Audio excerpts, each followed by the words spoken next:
Ashamar kafuune kam jirtu kabajamtootaa fi jaalatamtoota Dadar Entertainment. Dadar Entertainment irraa arra kan isin biraan geenyu waa'ee seenaa aartistii Taajuu Shurrubbeeti.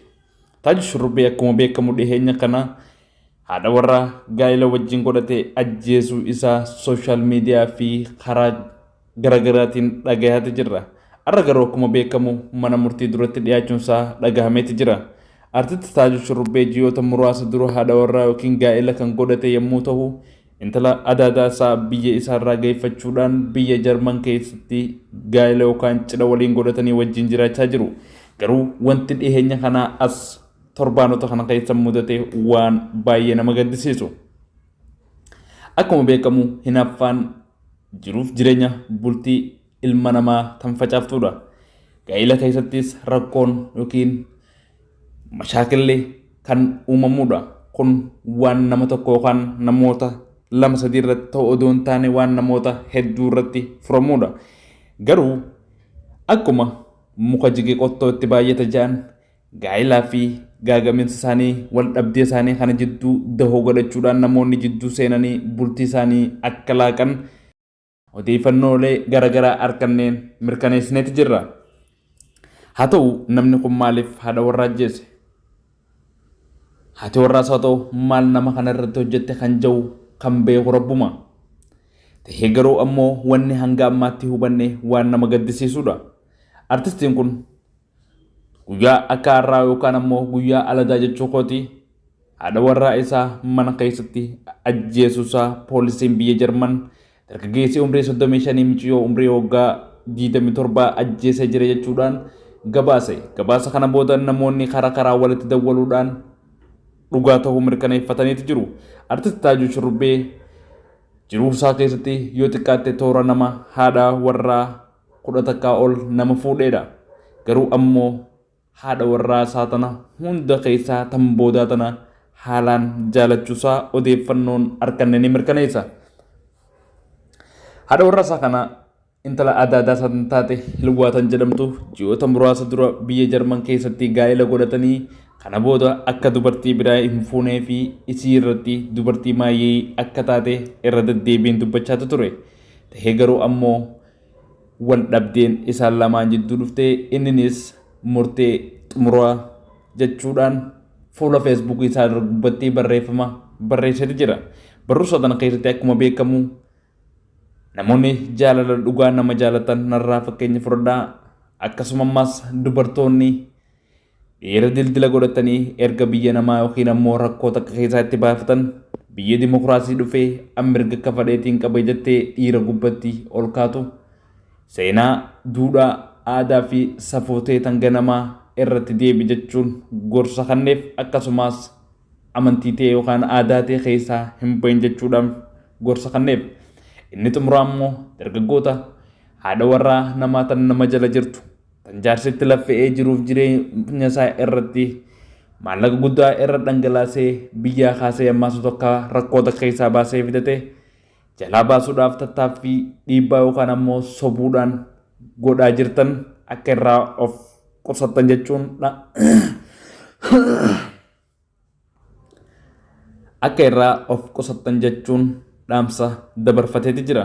Dhumarratti ani jiruu yookiin addunyaa cubbuun guutamte tanarraa mana tokko yookiin ammoo mana hidhaa iddoo takka qofa filadheetiin jira hanga amree rabbii na dhuftu jechuudhaan poostii tana karaa fuula feesbuukii isaatiin maxxanseeti jira. Waan baay'ee nama gaddisiisu.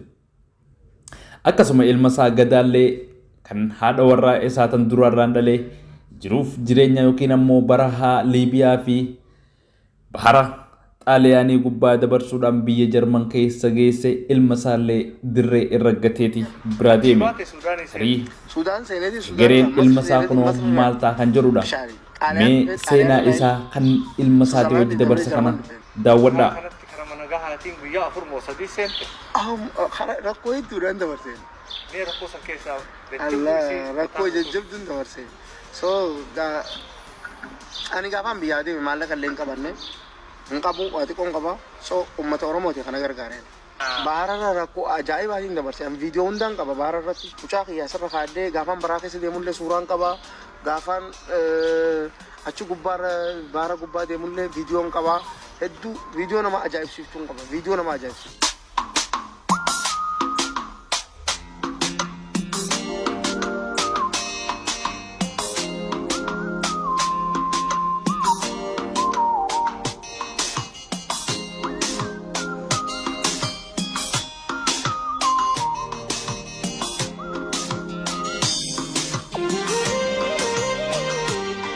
Be Taju maal jette mee akkam dhufte?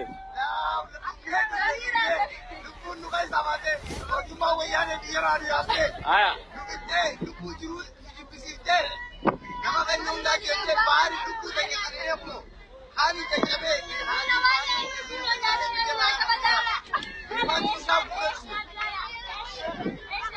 Mee amma harka kee cabee jira? Bu'aa bayii baharaa fi jireenya yookiin ammoo saaraa gammoojjii keessa ilma isaa biyya Itoophiyaa irraa kaasee hamma Jarmaniitti nama oofedha. Garuu ammoo ilma isaa kana eenyuun dhiisaaf maaliif bika buusaaf odoo hin je'in ifii rakkoo guddoo yookiin ammoo mana hidhaa ilma isaa dirree irratti haadha warraa isaa ammoo kara gandaa karaa dabarseeti jira. Kungaa waan maganfatamuu qabudha. Akka aadaa teenyattis khayrii wa khayraata waan jaanii bira dabrani.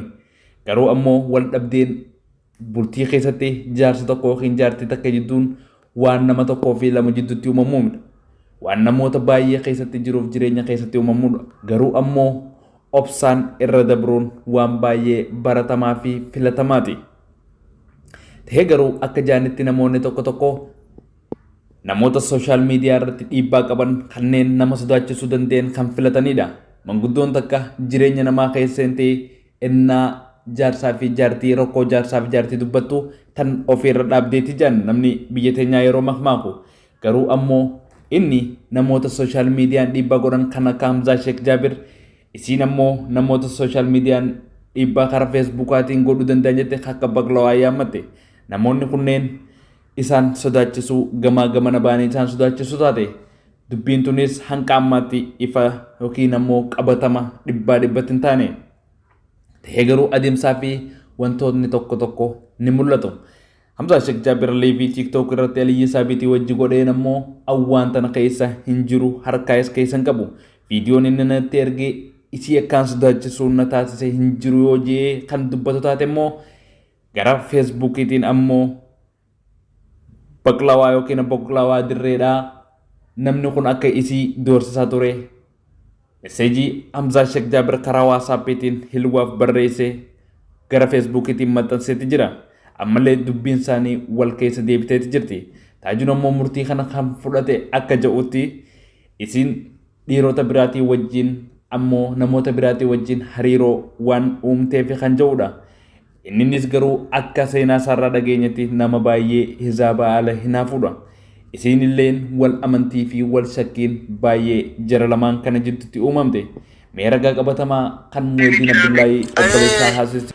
Warra fuudhee jaartuma taatana wajjin algaa qabatee fuudhee jiraaban. Achumatti Fuula isaa duratti. inni garuu raga shakkiidha moo ragaa harkaa qaba? Ragaa maal miidiyaanuu gadhiisaan jiranii moo ati goon qabdu? Okay, nama biraatii wajji. Nama biraati wajji ijoollee guruppiin ijaaramtee waan kanatti silattuu isiin ta'uu ooltu gisuma waa tokko biratti malee. Dhugaan numa baati. Isaaniitii fi footoo isaaniitiin illee laxafamaa jiranii. Tole. Rabbii ja'a jaarsaa jaartii duubaa namni tokkollee dubbii tole tokko Egaa shakkiin jiruu fi jireenya ilma namaa waan boreessituudha. Kanaaf obboleeyyan kiyya jiruuf jireenya keessan keessatti shakkii wal amantaa akka horattan asumaan isin gaafanna. Innaa rakkoon takka isin lamaan jidduu dhufte jalqaba rakkoo tana mataa keessaniin furachuudhaaf dirqama. Ilmi namaa innaa jireenya keessan keessa seene kaan gama tokko koree isii harkisa kaan ammoo gama kee koree si harkisa. Gaagaminsa kanaafillee kan tahe isaan ammoo rakkoon haa jiraattu rakkoo isaanii odoo furachuu danda'anii namoota biraatiin gahuudha. Namoonni jidduu seenaniis rakkoo isaanii tana furuu odoon taane rakkoo isaanii tanatti gufuu ta'uudhaan lubbuun akka dabartu geesse.